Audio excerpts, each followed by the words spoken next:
ఈరోజు ఆంధ్రప్రదేశ్ రాష్ట్ర వ్యాప్తంగా ఈ రోజు నుండి రేపు 4వ తేదీ వరకు కూడా అవుట్ రీచ్ ప్రోగ్రామ్ బడ్జెట్ కార్యక్రమాన్ని తీసుకోవాలని ఆంధ్రప్రదేశ్ రాష్ట్ర ప్రభుత్వం మరి భావించి ఆ రకమైనటువంటి ఆదేశాలు ఇచ్చినటువంటి క్రమంలో ఈరోజు కర్నూలు ఇన్ఛార్జి మంత్రివర్యులుగా ఈ యొక్క కార్యక్రమంలో మేమందరం కూడా భాగస్వాములమైన విషయాన్ని మీ అందరికీ కూడా తెలియజేసుకుంటూ ఉన్నాం.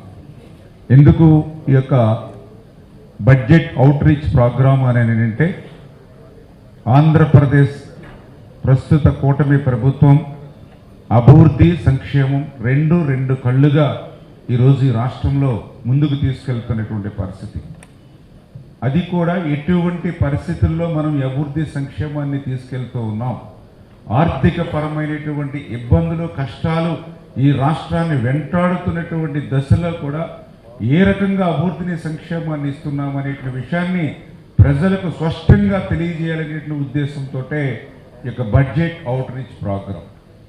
ఎందుకంటే 2024 ప్రజల ఆశీర్వాదంతో అధికారంలోకి వచ్చినటువంటి ఈ కూటమి ప్రభుత్వానికి మీ అందరికీ తెలుసు, ఆర్థికంగా అత్యంత క్లిష్టమైనటువంటి పరిస్థితిని గత 5 సంవత్సరాల పాలన మాకు వారసత్వంగా ఇచ్చినటువంటి పరిస్థితి.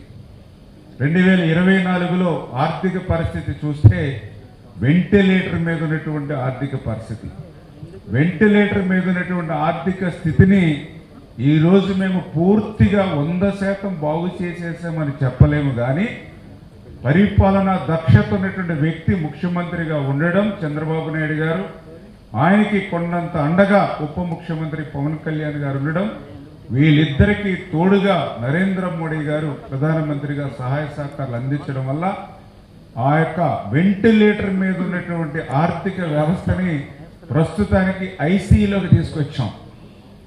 మళ్ళీ ఐసీయూలో ఉన్నటువంటి ఆర్థిక వ్యవస్థను మళ్ళీ మన భాషలో చెప్పాలంటే మళ్ళీ రూమ్కి అంటే తీసుకొచ్చి షిఫ్ట్ చేయాలి. మళ్ళీ ఆ రూమ్ నుంచి మళ్ళీ ఇంటికి క్షేమంగా పంపిస్తేనే ఆ పేషెంట్ని, అంటే మీ అందరికీ తెలుసు, ఒక్కసారి వెంటిలేటర్ మీద కనుక పేషెంట్ చేరితే మనకి కేవలం 5 to 10% ఛాన్సెస్ ఉంటాయి. అంటే అటువంటి స్థితి ఈరోజు ఆర్థిక పరిస్థితి. అటువంటి వెంటిలేటర్ నుంచి వెనక్కి ఐసీయూలో తీసుకొచ్చాం. ఖచ్చితంగా ఈ ఐసీయూ నుంచి రూమ్కి, రూమ్ నుంచి ఇంటికి, అంటే అట్లా ఆర్థిక స్థితిని బాగు చేసుకుంటూ ముందుకు వెళ్తూ ఉంది ఈరోజు కూటమి ప్రభుత్వం గత 20-21 నెలల నుంచి అనేటువంటి విషయాన్ని స్పష్టంగా ఈరోజు ప్రజలందరూ కూడా అర్థం చేసుకోవాలని మీ అందరి ద్వారా కోరుకుంటూ ఉన్నా. ఎందుకంటే ఒక్కసారి అధికారం అనేది మారితే